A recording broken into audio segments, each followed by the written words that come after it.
So he puts himself forward as this artist whose vigorous paint style is meant to be a symbol of, or an analogy for his personality, which is equally sort of provincial, rugged, individualized, the Marlborough man of the Impressionist painting, right? The rugged individual from the South.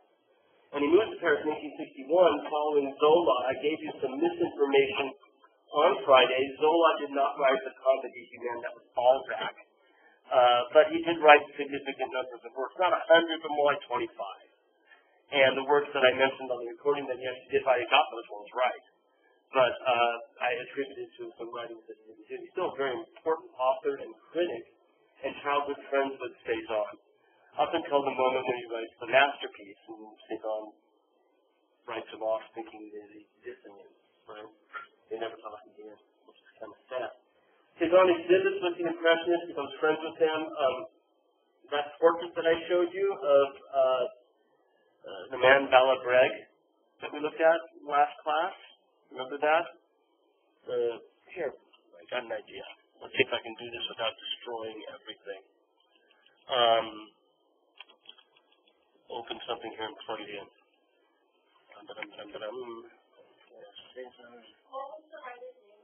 Zola, Z-O-L-A.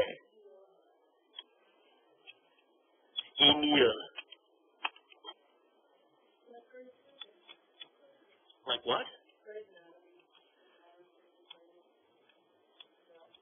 Okay. There, him. Right, there's the balding style. Right, all done with palette knife. The hands are painted, but still painted really roughly, really corruptly. And a significant amount of paint on the face is put on with palette knife. This one was actually submitted to the Salon in 1866 and was rejected. A lot of people think that Cézanne wanted it rejected. He wanted them to say, yes, you're too out there for us. Right? And he's really trying to push himself into this zone of otherness compared to the other Impressionist artists. So, working this way and coming into the orbit of the other artists in the 1860s who are getting rejected, right? Pissarro and Monet and Manet, Cézanne takes up with the Impressionists and is encouraged to join them. He becomes very good friends with Pissarro, who tells him it's time to paint outside. Takes him to Auxerre, which is one of these small communities along the Seine that we've seen so often in this class, and tells him not only is it important to paint outside, but it's important that you should paint only with the primary colors, he says. And he doesn't mean this verbatim, but you'll notice the degree to which, especially with the picture on the left, Cézanne has these amazing splashes of primary yellows and blues. Especially down in the lower right corner. I misread that as a fence. That's the edge of a pond. And so you're seeing the flowers reflected in the pond down below, and the horizontal stripes that I kind of read as fence posts are indeed the edge of the water, right, here in this house. This is very near where Pissarro lived, and from what I've been able to gather, the two of them often went outside, sort of shoulder to shoulder, setting up their canvases and painting outside. But the interesting thing about Cézanne is, and different from most other Impressionists, certainly more adamantly different, is that one of the things he'll do is set up his canvas, and while he's painting, he'll move it. And we know this from going back to the places where he painted, that he'll actually move his canvas around, his point of view around, and incorporate multiple points of view into the single canvas. Because as we mentioned on Friday, for Cézanne, one of the most important things is not the accurate representation of what he sees, but rather the integrated composition of visual elements within this two-dimensional frame. So it doesn't matter if the painting looks like the world that inspired it or not. What matters is that the painting holds together, right? Representation takes a back seat to composition. And part of that is something the other Impressionists seem not to have done, which is to bop around a bit on site while painting, with the idea that seeing the other side of that house might make for a better composition, for example. Or looking around that tree might allow me to bring something to the composition that I'm not seeing. And this is something he pushes more and more as he moves on in his career. But here in the first years of Impressionism, right, and he's a little stumbly early on. He's a little rough still around the edges, and this is partly on purpose. Pissarro had to convince Monet to include Cezanne in the first exhibit. And they agreed to include 3 paintings by Cezanne in the 1874 exhibition. Right? But it's all because Pissarro was on his side. Love Pissarro for this idea that he's the good uncle. You know, he's going to come on, guys, let's get this other person in here. But the exhibition, the reviews of the Impressionist exhibition, which we read, are not entirely negative. Cezanne is often singled out for fairly biting critique. They really don't like what he's doing. And he doesn't like the bad reviews. And by 1879, which is after 3 or 4 of the exhibitions, he decides he's going to leave Paris behind, and he moves back to Provence, his home region. Right, that's right on the Mediterranean, and spends the rest of his career there, wallowing in relative anonymity, if you will. Right, still getting kind of cruddy reviews, and not really caring too much that they're cruddy. But it's an important part of his career because when he moves back out of Paris, he can then begin to develop independently in a way that is different from what we've seen in the other Impressionists. And even talks about the fact that he's trying to do something that they're not. Right? I want to make paintings that are like the old masterworks I see in museums. And by that he means paintings that have a sense of permanence and solidity and structure. Right? That's what he identifies from these old masterworks. And he thinks the Impressionists are lacking. I think it's Cezanne that said that Monet was really just an eye. He said, but God, what an eye he had. You know, he admitted to that, but he said there's more to painting than just looking. Right? It's a mental endeavor. And that mental endeavor for him is how you structure the composition. Right? That dialogue between artist and composition rather than the dialogue between artist and subject matter. Okay? So we have to keep that in mind, that as Cezanne's working, that's what he's working with. Now, I sort of marked up the one on the right as crazy with red lines last time. But you'll notice that there's a composition there, and this is kind of a classic Cezanne composition. There's this busy sort of structure in the middle of the composition, maybe just off-center. And then it sort of opens up around that, right? So if we look at the composition on the right, and we look at sort of this area here, right? That's sort of a busy area of visual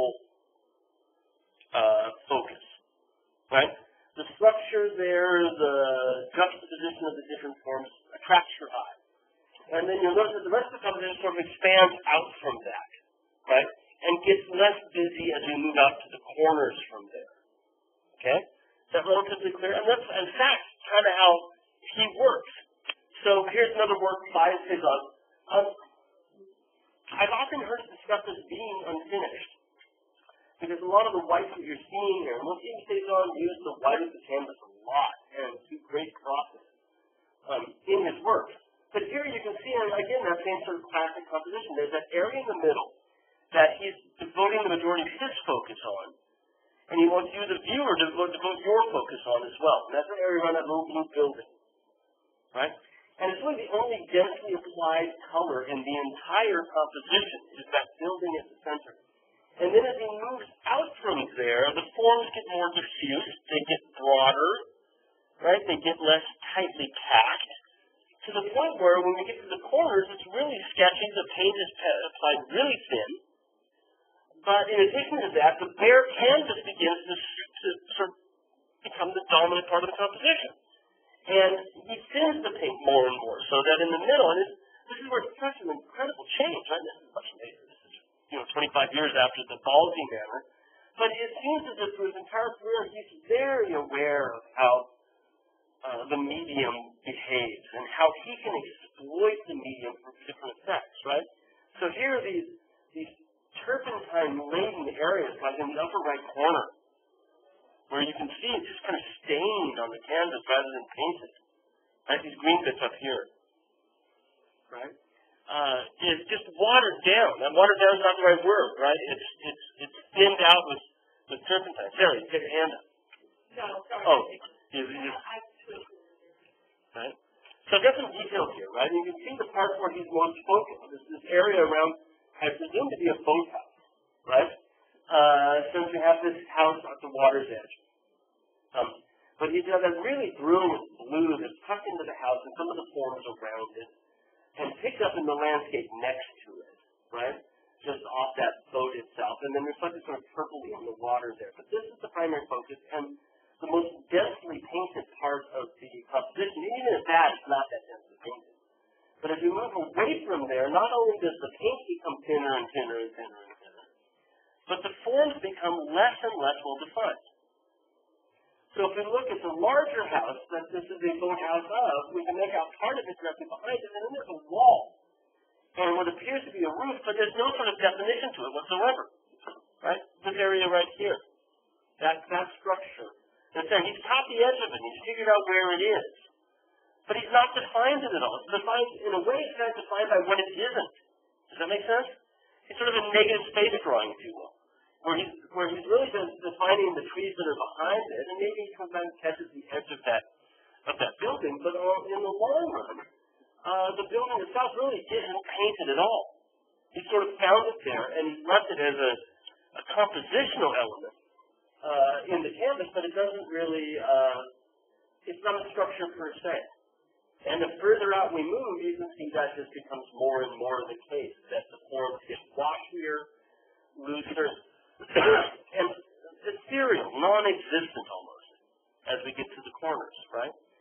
And that's really classic Cezanne composition, right? Is to find that focal point and then sort of violate the rules of painting around it. You know, and he just does this again and again in a number of really fascinating ways. I wish we were downtown. These are all in the same room. Most of it isn't.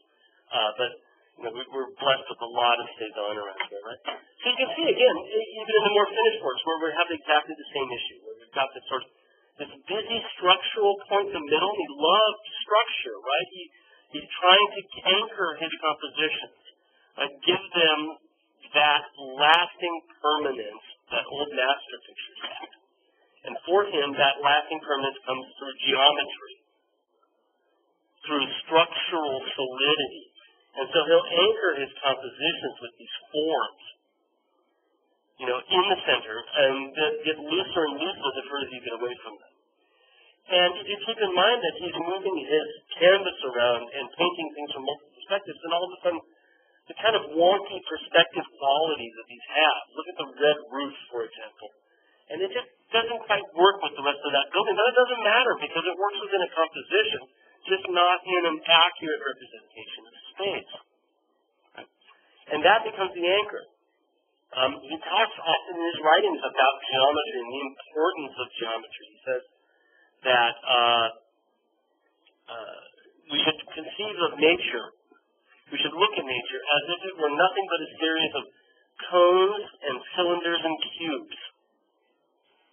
Cones, in other words, we should think about it in its most simple forms, rather than looking at a tree, a pine tree, for all of the needles that we might see.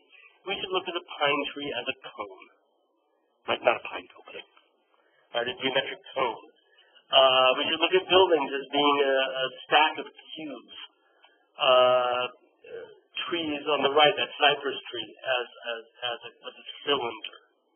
Right? Think of it in its most simple form, because those are the building blocks of the composition that he's trying to attain with this. And again, you'll notice that as he moves away from that really kind of solidly drawn center, and even it's not all that solidly drawn, at least not everywhere the same, but as you move away from that, things start to float and dismember and fade into their own background. And again, look at that red roof just off to the left of the building and see what happens in the lower left corner of that roof. And how the color of the background, maybe there was a tree there, but what he's done is he's just allowed that green paint to sort of fade up into it, right? And even in the building itself, which is the major focal point, you'll notice if you look at those sort of purplish walls that are casting shadow, and try to find a defining break between this wall here and the side wall that's next to it. Right? It becomes very difficult. The colors meld into each other. Each of the colors, however, seems to have its own substance. There's a patchwork quality to Cézanne's work, where things that make up even tones, such as the landscape that goes off in the back over here, you start to realize that it's really interesting with that patch, right? Or these bits up here, not as pretty, right, but as dark accent of a particular tone. Even in the sky, which is arguably you're painting up, right? You're painting atmosphere. It takes on a certain kind of solidity of these sections, these patches of paint. And as we get older, this is about 10 or 12 years from his death in 2006, he pushes these things further and further. I think because he's not living in Paris. He has the opportunity to not be really affected by other artists, the rest of the Impressionists and what they're doing. He can forge his own pathway. And it's really one of the most brilliant pathways, I think, of the entire group. And so terribly important. I think one of the things we'll talk about next week, I realize we've got a lot of time set aside for Cézanne. So one of the things I would like to talk about with Cézanne, not today, is how what we're seeing here in the 80s and 90s in Cézanne is the 20th century of art right there. Just everything that's going to happen in modern art starts with Cézanne. Yeah.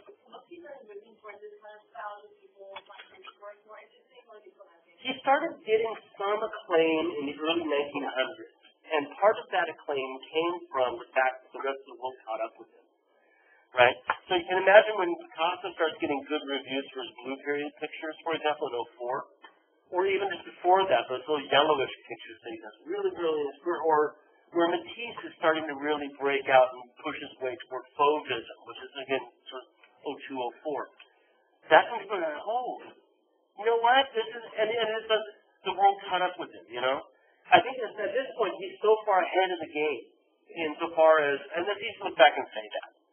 But he's doing things that are so sort of fascinating and untraditional in so many different ways.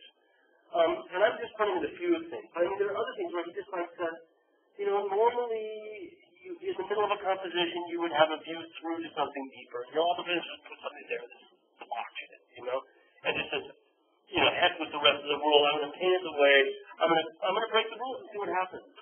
And sometimes they're really successful, and I think it took everybody a while to catch up, you know. But without him, there's so much of the first decade of the 20th century doesn't happen, I think, without him. And you could trace it from Picasso and Cubism to Matisse and the Fauves to the German Expressionists to Futurism. I mean, it's just like straight through.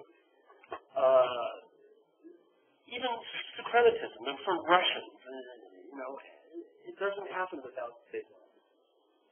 Here, I think there's another bold thing easy to overlook. Look at the ground line at the bottom, right by the frame. He's coming with that angle, that really sharp, thin wedge of pale tone that almost runs parallel to the picture plate at the bottom, but doesn't. Just comes off just a little edge. You know what I'm talking about down there?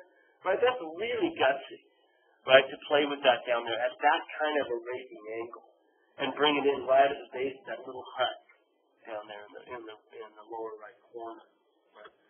Those are bold choices that he's making, and I think he's making it because he's selling Cézanne, you know, living on the family property, and it doesn't really matter, right? If he makes it or not, he's given up on Paris.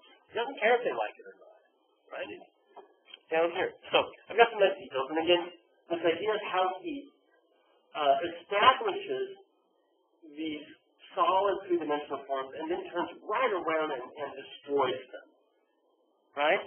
So we've got that little hut in the corner, and somehow I think by placing these different tones, he sort of finds it down there, and he begins to outline, and he gives it a good, solid outline, right, on two sides, here and here. We've got that nice, solid outline. But then if you look at the side that's cast in the shadow, we can see that that little lick of an edge that's just right there. Without that, you have no way of knowing where house stops and background starts. It's impossible to tell. He doesn't care. He simply is applying paint to this composition. He's more interested in how this blue that he has here cuts through with some of this sort of peachy purple that you have behind it. And he wants to continue that up through here as well and bring that tone around so that that becomes part of the composition, that little sweep that you see here. And in order to get that right, he's got to violate this line, or disappear this line, right? In order to allow that to happen. And then what's going on here? I mean, you can see he's really deliberate with how he's laying down the paint. You see the strokes around this house. It's framed in this way, cutting through, highlighting and accentuating that edge, and bringing the paint down here. So he's really thinking about this structure, right? Building a house with paint. And then he comes into this scrub that's utterly undefined and really almost looks as if it's something that's thrown some green paint against the wall of that building. As much as anything, right? He's not as interested in structure. And then he puts it right into this amazing cypress tree. And so, again, he's taking these incredible compositional chances throughout his career. More nice details, right? They're all inspired by things he's seen, but that's not what he wants you to take away from it. He doesn't want you to understand that as a bush in the shadow of that house. But he's more interested in the play of paint and the play of forms within his composition. So it just really gutsy painting. And this is how it relates back to the idea of him being the ballsy painter back in the 50s, right? Is he's going to take gutsy chances. And he does it throughout his entire career. We could all do a whole lot worse. This belongs to the White House. It's in the National Gallery on loan. I don't know why Obama didn't want it there. But it's been on loan since I moved here, right? So even back in, I moved here in the Bush administration. And it was still with the National Gallery then. So it's one of these things that's on permanent loan. There's a couple of White House pictures. And there's a big sign next to it that says, don't take photographs. Right? I waited until the garden left the room and nailed it, right? So, Gardanne is this little town outside of Aix-en-Provence where he's living, outside of Marseille. And this picture makes me want to visit, right? But if you've ever been down there, one of the things that typifies this region is these amazing sort of chalky, marbly rock formations that have low-lying scrub. And Cezanne is very much interested in them, these solid elements that appear in the backgrounds of his paintings, this idea that, that mountain range will withstand all erosion. Right? It's not, I say chalky colors, but really they're incredibly hard marble. And he plays with that idea, hardness versus, or solidity versus atmosphere. And the fact that he's always blurring things that you see. So you can see this in the houses in the foreground, where again we've got that structure of houses that then sort of opens up as you move around it or outside of it to other areas. And again, taking all of these chances that we've been talking about, where he has to find things or defines them only to come right back into it and destroy what he has defined. He's less interested in how those houses might articulate with each other. Is there a street that runs through, right up into here? Is there a street that runs in there behind that, or are they butted up against each other? I don't think that really matters. You can see some of these other things that we already saw with the fields at Bellevue picture on the right, how he loves these angles that rake in at a very, very sharp angle to the bottom of the picture plane, just off ever so slightly from horizontal. That establishes sort of your eye moving the way back into that space. Again, it's all about color. I got more than one picture off this one card. More than one color working into any one of these zones. Areas where maybe the top of that roof was sort of sagging, but at the same time it seems more that the colors have bled from themselves or their own zone into something that's quite nearby. And he just loves doing that everywhere he looks. This house on the horizon, if it weren't for this edge of the house here, you would have absolutely no idea that there was a house there at all. Simply because the color that he's using, that lavender blue that he's using for that side of the hill, is exactly the same color that appears inside that house. There's only a little fleck of green there, a couple pieces of the brown from the roof, and then there's that line. And I think, I'd have to go back and look, right? Maybe we will get down there and go look. Has he left the canvas bare there? On the eave of that house, there's a bit of white running. Do you see that? That's another way that it distinguishes the background from the foreground. It's not the change in color. Right? And again, it's the same color over here as well, isn't it? These are all the same color, those three sections. And how does he tell you that one stops and the other starts? They're just these subtle little things. And I've seen in other Cezanne pictures where he can plan, like he knows when he sits down as he begins to map it out. He knows exactly where he's going with this. And it could well be that he built the side of the house around the bare canvas, which if you think about it, is pretty extraordinary. Right? He realizes, I can't paint right here, so I'm going to use that for something else later. I'm going to use that lack of paint to define a structure. Right? Cezanne is just as good as it ever gets for understanding sort of how to paint. And again, thinking of the composition, look at the side of the house that's down below that, right? First, you tell me what is that supposed to define? That smeary, bit of beige there. It really makes no sense whatsoever. But if you look at the colors that are here and compare them to the colors that are more or less there, I'm not drawing all that well, you can see that what he's interested in is this harmony between the different parts, to tuck those same colors into the side of the house that he has on the, it's the shaded side of the house, the same colors that he actually has in the sunlit side of the hill, right? And he pulls it off, right? You could pull off full sun and shade with the exact same color, right? It's incredible. I'm a big fan. This one hasn't been out in a long time. But when he moves down outside of Aix-en-Provence, AIX, if you were to on Tuesday, Aix-en-Provence, he's very much interested in the countryside, obviously, painting outside. Like I said, often moving his canvas around so that he'll incorporate multiple points of view into a single composition. But then he also becomes interested in this mountain that's there, Mont Saint-Victoire, and paints dozens and dozens of pictures of Mont Saint-Victoire. Usually from this side, sometimes from the other side. It's this incredibly, obviously quite old mountain symbol. It looms over the region when you're there. It's one of the things that's always there. Have you ever grown up in or been around an area where there's a geological formation that's kind of always in your presence? No matter where you are, you know it's there. I grew up in Oregon, right? I grew up in Portland, and we had Mount Hood, an active volcano, right? It hasn't blown in a long time. Right near St. Helens, one that did blow up. And Mount Hood is 50 miles away, and it's always there.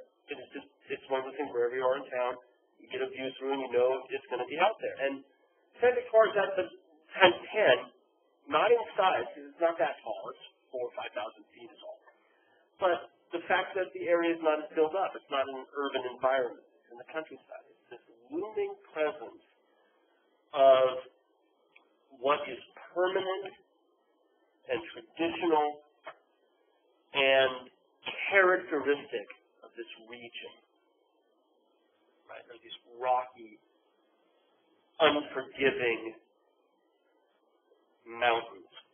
And by unforgiving, I mean it doesn't matter what you do. There's a lot of these areas, it's hard work to run a farm down here. Simply because the heat and the lack of water, the wind, it just makes it really devilish to try to be a functioning farmer.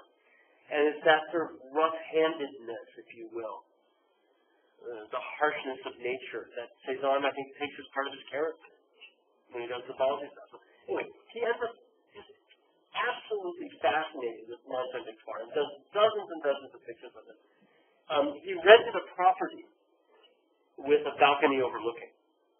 And I think you can go there. I think you can go to this area. My wife has been. I haven't been to this particular area of Provence.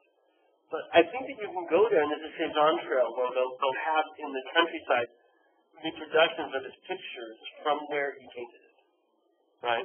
Which is pretty cool. It makes me want to go just for that, right? Do a Cézanne pilgrimage. So here's looking from this sort of elevated porch over the countryside. We see this viaduct, right? Man-made viaduct there. And as he plays with these compositional bits, you'll see in multiple pictures. We've got 4 in the area. I think I'm going to show you one from Philadelphia as well. How much he starts to play with perspective and placement of the different compositional elements, so that viaduct sometimes will show up right in the foreground as opposed to the deep background. But with this particular one, you'll notice the degree to which the landscape as it unfolds around him. I don't know if he's so concerned with getting it right. He starts to look at these things, right? The way the composition runs on those diagonals that work their way back in, and maybe there are steps that lead down, right? Landscape steps, not man-made steps, that lead down over a series of terraces that way, but he gets these parallel lines running dead parallel, bing, bing, bing, right in the middle of it, right? And intersected with these ones that run this way, you know? He's really interested in rearranging what he sees and using the inspiration of that for something that is far more fascinating as a composition than as a topographical illustration. And then there's the chances, the things we've been talking about, that appears to be almost like a church tower next to the tree on the left that kind of disappears and melds into the grass around it, to where you can't tell if that line, that horizontal line of green, is the roof of something else, a hedge, or just a horizontal line of green. The tree that runs nearly parallel to the left frame. Sort of, in most people's hands, an ill-advised compositional choice. But frames it incredibly well and breaks up. And then look at the way that this area right up in here. Those branches that come down, and watch what happens if your eye follows those tree branches, all of which are painted on this sort of 45-degree angle, right? Coming down, which we saw in some other things on Friday. But look what happens at a certain point as you follow those fir branches down. There gets to be a point there where it melts with the mountain behind it, right? And the mountain that's supposedly running behind those branches starts almost like it comes up in front of it, like it's doing this with your fingers, right? And the bits that were in the back are now in the front. And this is particularly clear from right here, right? Where that part you follow is the background between two of the branches, all coming out 3 something to the front. And this part here, which is where the tree is, it comes down, it's picked up by this darkness, which is the edge of the mountain. So he's really interested in these places where things form and morph and change and stop being one thing and start being something else. And all at his whim as the painter. So keep Mont Saint-Victoire and its particular shape in the back of your mind, right? The ridge that you're seeing here near Gardanne is part of the ridge that becomes the mountain. But it's a theme that he very much focuses on because, again, he's interested in structure and solidity. He said so, right? So here another sort of slightly altered view of Mont Saint-Victoire from a picture in the National Gallery. You might remember seeing this. I think we did pause in front of it during one of our field trips to one of the side rooms. Where it looks like it's an unfinished canvas, but it's not. It's really heavily primed. Or it seems to be very heavily painted, but it still gives you the sense of being an unfinished composition. And if we take it on those lines, the parts that are the most finished are, again, this typical Cézanne thing about sort of a busy structural bit in the middle that he's formulated. And then from there, the lines work their way outward. The composition sort of spreads out from that. So you can almost see him finding this structure and then figuring out that line moving out and that line moving out, right? How they relate to that central structure.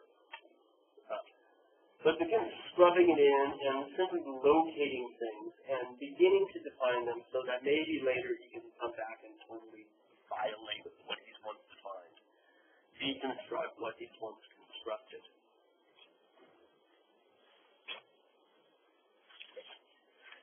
The curve of the road works fairly well here. It doesn't stand up so flat as it does in some other compositions.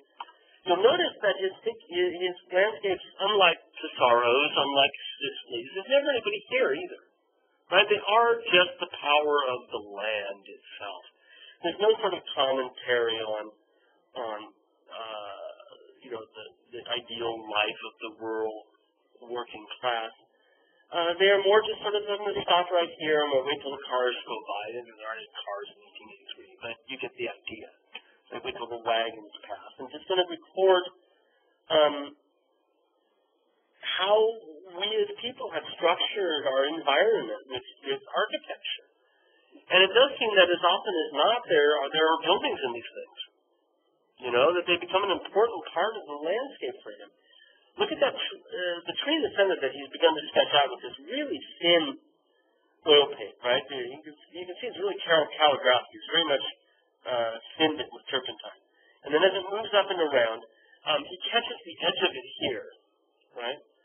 And then he finds a building behind it, and the edge of that just turns into the side of the building and goes up, and he's sort of outlined where the eave of that building is and how part of the roof line might go, but he hasn't really defined it, and it's impossible to tell how it would even sit anywhere compared to what's on the other side of that tree. Right? There's no place for that to be resting back there. And it's because for some reason that doesn't matter. What matters is its role as a couple of horizontal and vertical intersecting lines as a way of locking in part of that composition. It doesn't matter if it has no place to roost. Right? It matters more that it plays a role within the composition. Okay. There's the house I'm talking about, right?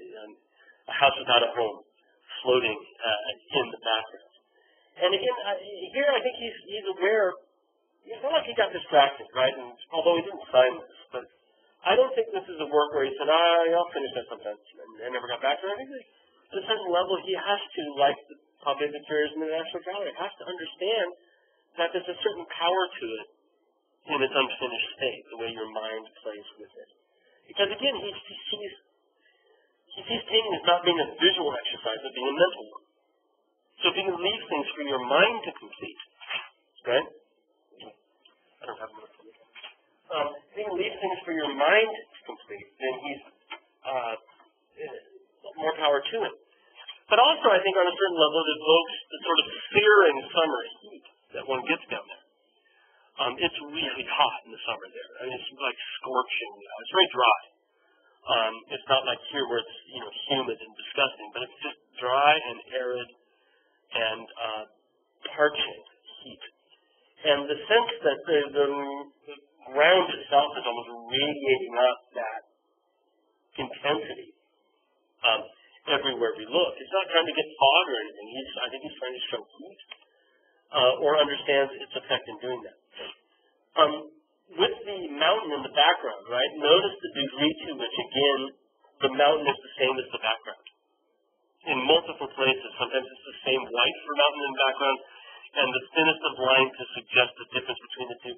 Sometimes it's the same sky blue in mountain and background. Solids are voids, and voids are solids, and this happens all the time in Cezanne. Right? He constructs things to deconstruct them. He gives them solidity. He gives them structure only to muck with it. Right? So even on the far left, the edge of the mountain itself is only where he stopped laying down the blue, and even that's not in a straight line.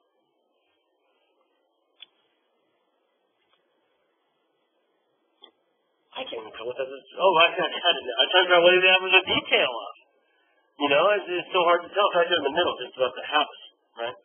Where you can see that at a certain point, and I'm talking about how 20th century art starts. And there, you zoom in on a Cezanne, and all of a sudden it's a Joan Mitchell from 1957. It's an abstract expressionist picture by Gottlieb or someone from the late 50s or early 60s. They're extraordinary works this way, the degree to which he's playing with things. And again, it's the beauty of the color in Cezanne is like nobody else.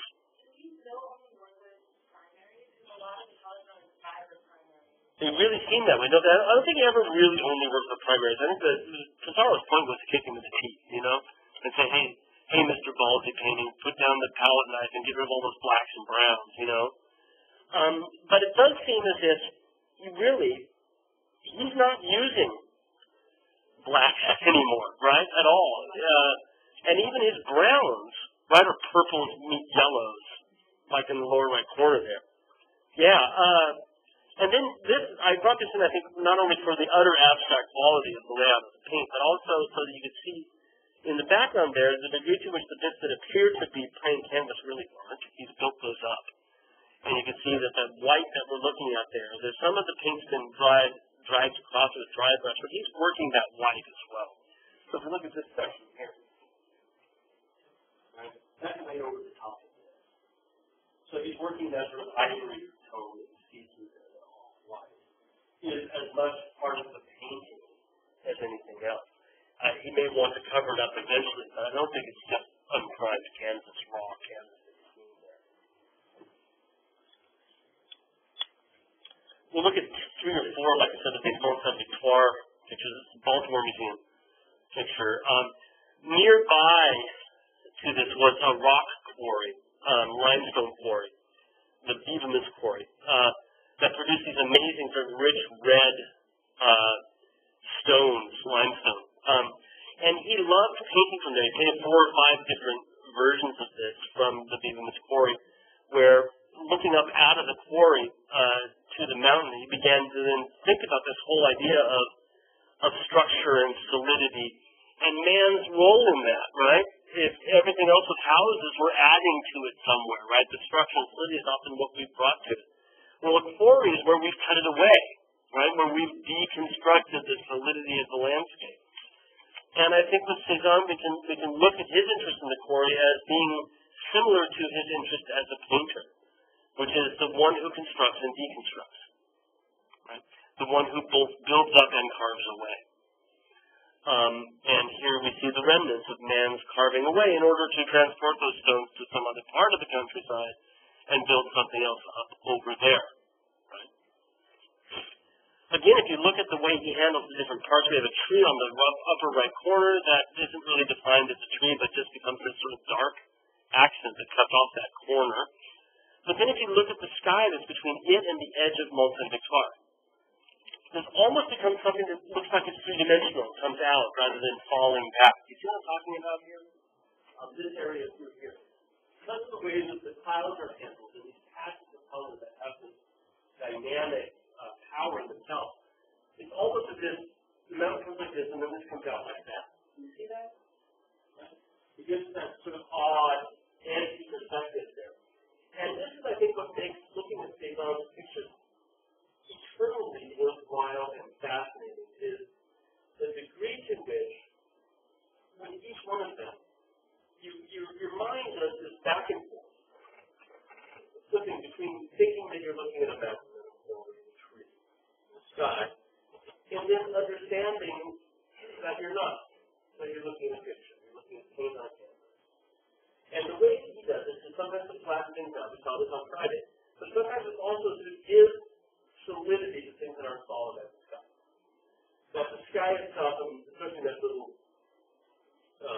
arrowhead on the right, has the same solidity as the mountain does. In fact, it's more heavily painted.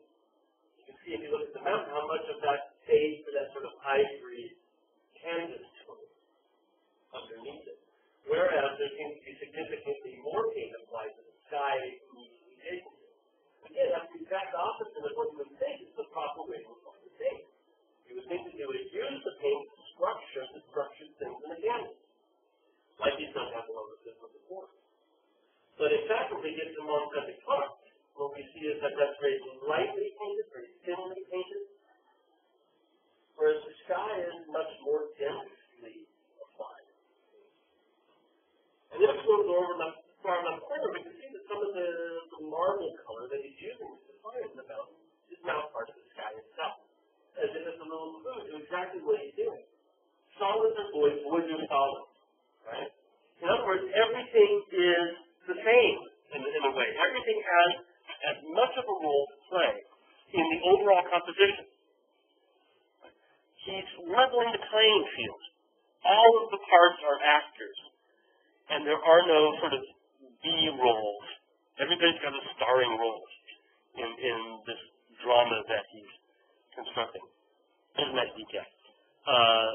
We can look at some of the paint there. And again, it's, like I said, it looks like it's canvas, but maybe it isn't. Maybe he's coming back over the top of that. And again, the vigor with which he applies the paint is something that we've seen from his earliest days when he was being ballsy, is that he's very much interested in that dynamic activity of painting itself. Right? It's just fantastic. I can't get enough space on. And we're lucky, right? We had when it's open, we've got a Royal Cézanne. You can just sit there. This one is from his garden, and this is just, can you see, that's Mont Victoire again. Right?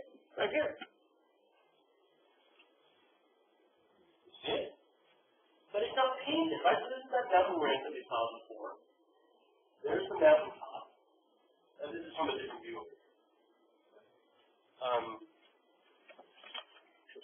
I don't have them. I'm going to go back a couple here and you'll see it. Right? Okay. Share that profile in your mind. Right there. Okay? Sweeps in, shoots up over, and then drops off hard. Okay?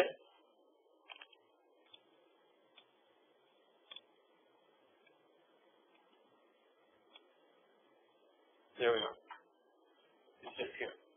All right, sweeps in, up. There's Mount St. Victoire. Right. But he hasn't painted it. He's painted around it. He's simply flopped some paint under the canvas in this utterly abstract form where you can almost sense how he's working. And I think we saw this with the image of the house by the river, that when he goes out and sets up the canvas, he doesn't sort of just see a subject there and start there. I think he sort of sees a view that he likes, and he starts to block things in. And that will lead him to the subject, eventually. Right? So that he's leaving the spaces, for example, where here he might develop some of those buildings that we've seen to be sort of the hard focus, the tight, dynamic, busy focal point. But he hasn't found them yet, right? What he's doing is he's sort of mapping out, okay, here's my horizon line, this is where the mountain rises from the horizon. I'll pick up that, and I'll pick up some of the things as the landscape drops down before me. We've seen some other areas where there's dark parts of highways running through the landscape. And then start to pop in the sky. And God, look at that sky. Right up above with the orange and the green, which are the same colors he has in the landscape. I mean, really, turn this on its side and you can't tell what it is. You know what I'm saying? And I would love to talk to Terry about this, because it looks like some of those drips are running that way, up. Right? Look at these drips right in here.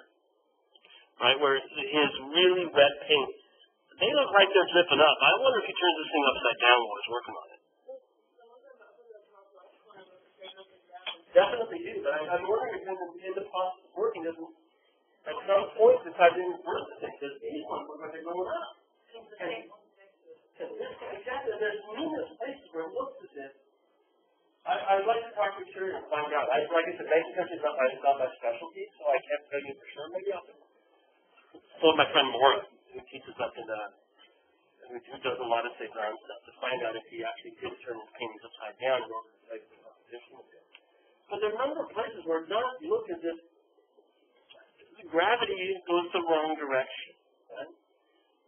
But at the same time, we look at it now and say, okay, we can make out landscape elements. And God, what a great modern picture that is. Where people say that Kandinsky painted the first abstract. This is an abstract. That's what I was saying. You're looking for an abstraction. It's utterly moving towards abstraction. But at the same time, it's really important to establish that horizon line, and, there is a sense of landscape still here, right? As it moves forward. I got some nice details, right?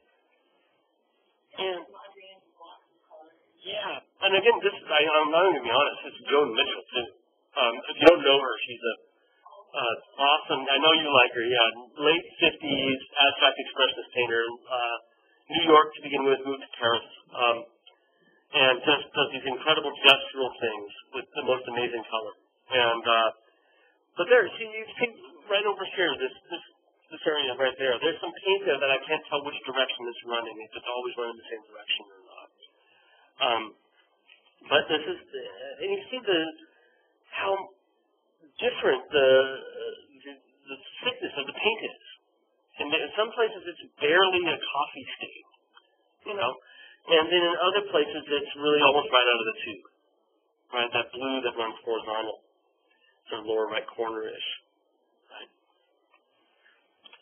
So here he's out here, and for once he's just breaking the rules right left and center. He's not paying any attention to what are the traditional ways that people paint. And it's partly because he's working in isolation that he can't actually, he doesn't have to pay attention to what everybody else is doing to come up with these things. But even in the details, that would be a great painting in itself, right? If you could come up with that as an abstract painting right there, you could do a lot worse. Right? And there at the bottom, where you can see he's vigorously working at it, scrubbing at it. With all of these different colors. And imagine how big his palette must be to get all of those colors in there at the same time. Because it does seem as if it's painted incredibly quickly at this point. See, that was horribly deliberate. And this is why weather doesn't ever seem to play that big of a role in his pictures. It's unlike Monet, where he's trying to give you the illusion of it being impression, sunrise, or Pissarro, right? The Boulevard des Italiens, morning sunlight. Of course, Cézanne is the structure of the composition, inspired by what he sees. And we know that he would go back to the same spot over 3 or 4 days, right? Go and set up his canvas again and work it more. So this might be his first shot at it. Comes back home and he got distracted and never finished it up. Or maybe he liked it the way it was. He left it alone. He didn't sign it. But then he would take it back out again and work it up some more. And take it back out again and work it up some more. There's as deliberate as any painter that we will look at.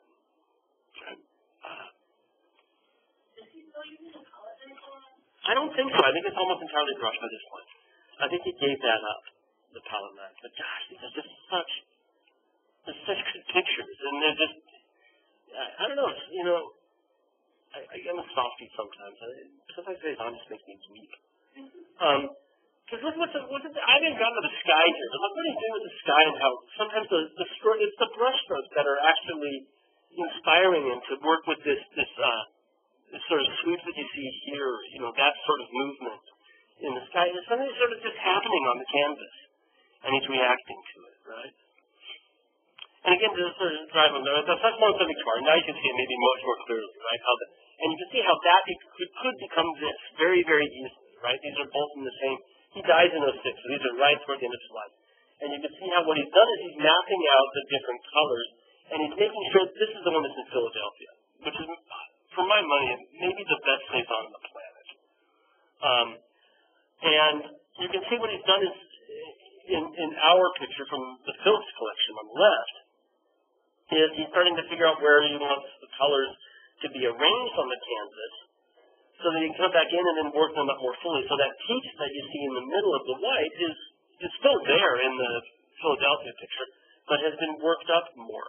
And he's left certain parts of the canvas there, because he'll come back in and he'll add things into them, right? And so the dark line of trees that we see at the bottom of the picture on the right is now sort of this stripes that we see here.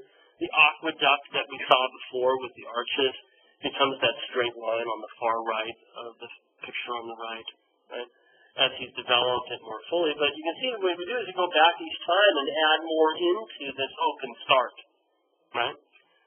I love the idea of the open start anyway.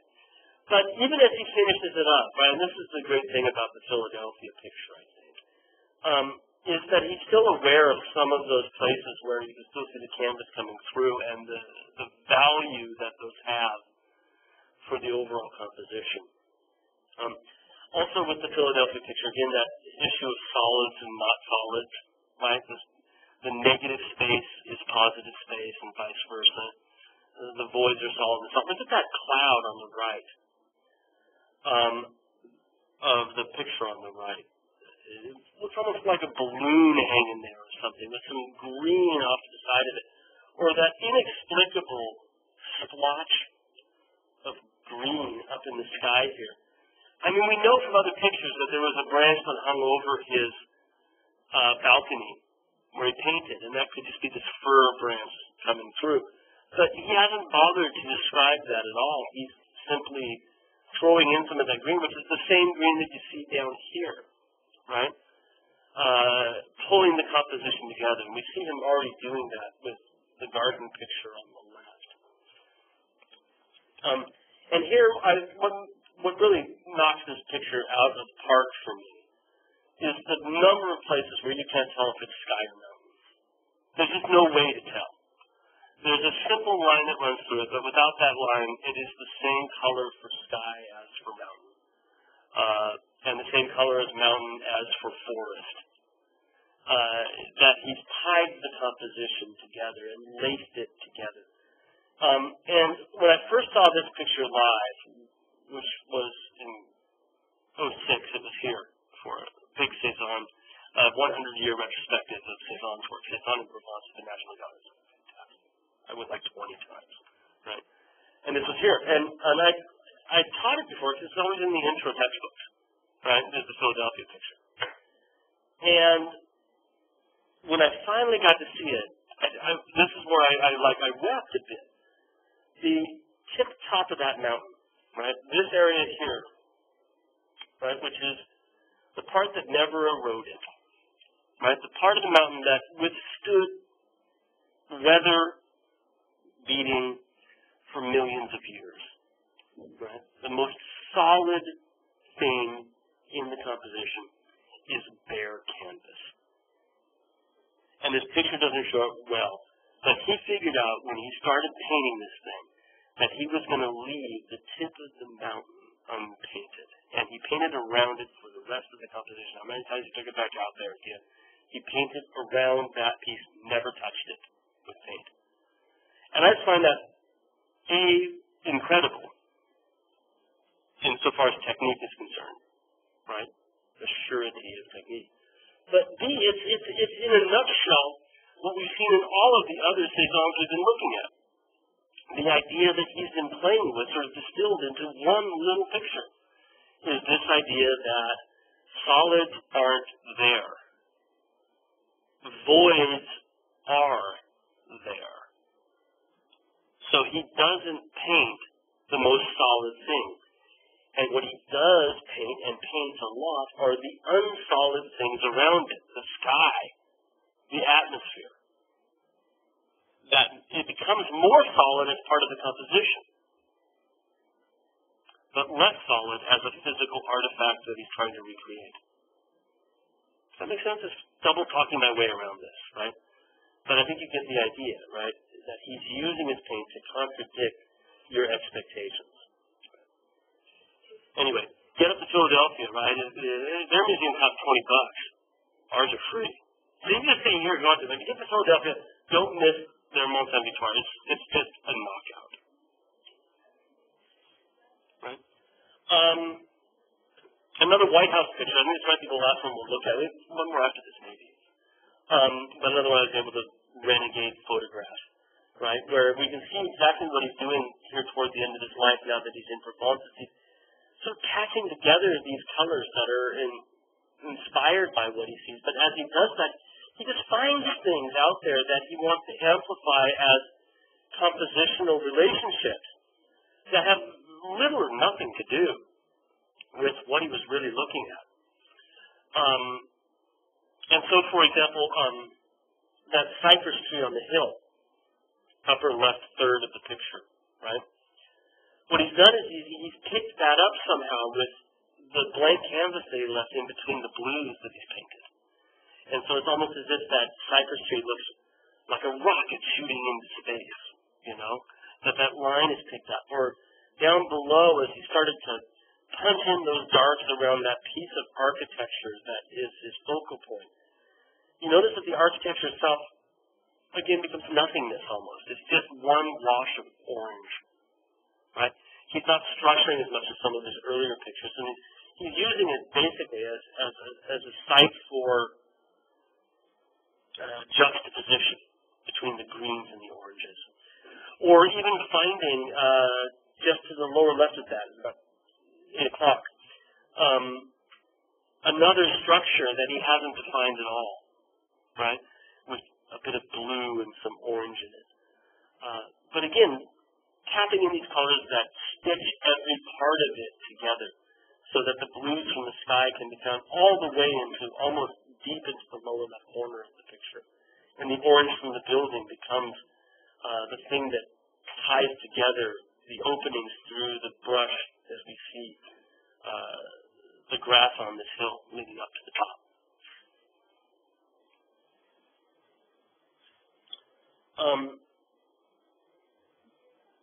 Well, there's nothing more to say about this that we haven't already said. I mean, it's all right there. I wonder if that's Mont Saint-Victoire again. Can you see up there? The purplish bit, right? Kind of coming up and then cresting and then moving over. That looks like it to me, right? And it's the colors that he uses for it often, that sort of purple and pink that he uses for it. But here we're kind of coming over this rise through these buildings that are structured up on the left. And again, he's building it up around this sort of tight focal point in the center. I love how the road takes on a life of its own. You know, as the road goes up and turns, there's a certain point there where I don't know, it could be somebody in a hat standing in the close foreground. You know what I mean? Like that, this shape doesn't really have to be a road anymore. It's a compositional pyramid or triangle that he's put in there. And it stands out from the land that rises to its left to the bank on the right in a way that violates its representational function as a road. Right? It becomes this tongue sticking up. It could be a mountain sticking up instead. Right. Just in that area there. But this is a National Gallery photo. So as you know, you can download high-resolution pictures of all this stuff. And so I didn't have one of this, so I borrowed theirs instead. But you can see that what he's doing is he's going in there, this open start and this focus on that one image allows him then to begin to explore juxtapositions, right, color juxtapositions. And that then becomes the theme of his picture. There's that one great piece of red there, too. It almost looks like a mistake, doesn't it? That one splotch of red. Although it's the same color that's on the right-hand border, isn't it? And it's sort of picked up in the lower left corner as well. Again, just once you see these like this, then they stop looking like what you assume they are. They stop looking like the buildings themselves and start to just look like clumps of color playing against each other. Again, bold choices. What's that tree over there? It just makes no sense at all, does it? There's that tree trunk, and it comes in with a flash of red, right? And you'll notice that he's painted around it. He's left a room for it. At one point on this canvas, that was a big piece of white waiting for that red that then comes over the top of the things around it. And he's left a little bit of room above it to continue that branch as it moves up. And then as it moves out into the sky, obscuring our view of the mountain that's so lightly painted. You can see the greens are still there, and there's a sense that it's probably where the tree spreads out. But at the same time, that's not really what happens, is it? It becomes sky, right? The different elements simply become parts of the composition rather than trying to stand out as what they really are. There is the close-up of that area, right? You can see he understands it to be a tree. He starts with that idea, but that sort of quickly disappears, right? As the brush strokes itself begin to eliminate it, right? Scrub it away. It's almost like he's erasing what he's done. with those. Right? I don't know why this is showing up here. I do have details of this. I thought I did. I must have just gotten things screwed up at the last minute. Right, so I'm just showing these lots of details on the quiz. I've got them. Right, of the picture we've already talked about. Again, notice the degree as we look at the house, the degree to which so much of it isn't painted. And in fact, even though it's the exact same tone of red or orange on the roof, on the side, on the front, each one of those is painted as a plane, isn't it? The roof has been painted as a unit. He's aware of where it ends and uses the negative space, the bare canvas, to define the edge when in fact there's really no difference insofar as the color itself is concerned. The trees in the lower right, upper right corner. Again, the colors from the sky being worked deep down into the shadows, that understanding, that atmosphere, right? It does that. And he's not painting what he sees, he's painting that canvas. Right? That's the most important thing, is to paint that canvas. And here's a close-up of that cypress tree on the left-hand side, where he's left so much of it undone, and in the midst of painting, discovered relationships that he didn't know existed when he started, I think, and then sort of pulled them together. Okay. And then lastly, that little, I assume, house structure in the middle left corner, where he's found it there, he's discovered it, or maybe he realized that it needed some anchoring. Just as these lines here don't do any kind of descriptive function, but form sort of anchor points throughout the composition to make it solidify and contain. Okay, that's quarter of. So for Friday, we've got a reading on Cezanne. We'll look at some more pictures by him and sort of see where we are then. But again, there are no more responses coming due for these, so that you can spend your time focusing more intensely on your research projects. As you're researching, don't hesitate to take advantage of my office hours and come and talk to me about stuff, right? Because I'm always available for you if you're having trouble finding stuff or I can't find a source on something. You know, I don't do 19th century, but at the same time I have used our source a whole lot more than you have. And have figured out little tricks of the trade that could help you find stuff that you're looking for. Okay? Again, if you haven't been out voting, get out and do it. It's your social responsibility.